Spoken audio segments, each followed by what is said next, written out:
بسم الله والصلاة والسلام على رسول الله سيدنا محمد. في الفيديو بتاع النهاردة هنعرف مع بعض ازاي تقدر تجمع شغل من البيت في اي دولة في العالم. وبرضو في ناس سألتني ازاي اعرف الوظائف اللي انا قدمت عليها قبل كده على لينكد ان، فهنعرف ازاي مع بعض. فيلا بينا.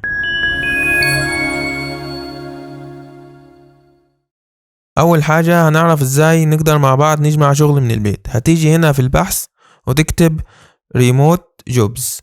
اول ما هتكتب ريموت هتلاقيها هي ظهرت معاك هنا، هتضغط عليها ريموت جوبز. بعد كده تختار هنا جوبز.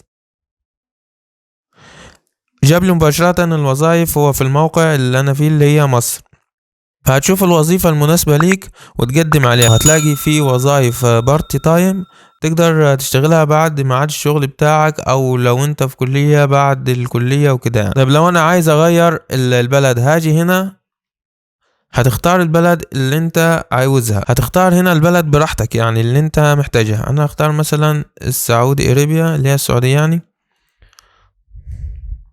هتظهر معايا الوظائف الموجودة في السعودية اللي انا اقدر اشتغلها من انا وموجود في البيت. كل اللي محتاجه بس نت وكمبيوتر. نيجي للنقطة التانية واللي هي ازاي اعرف الوظائف اللي انا قدمت عليها قبل كده على لينكد ان. هاجي هنا واضغط على الرمز اللي هو زي الشنطة ده. بعد كده هتظهر معايا الصفحة دي واختار ماي جوبز.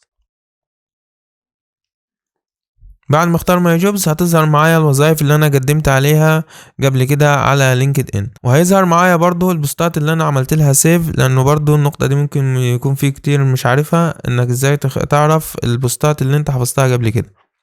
فادي هنا برضو هتظهر معايا البوستات. كده يكون الفيديو بتاعنا النهاردة خلص. لو كنت استفدت بأي معلومة ما تنساش اللايك للفيديو وسبسكرايب في القناة، والسلام عليكم ورحمة الله تعالى وبركاته.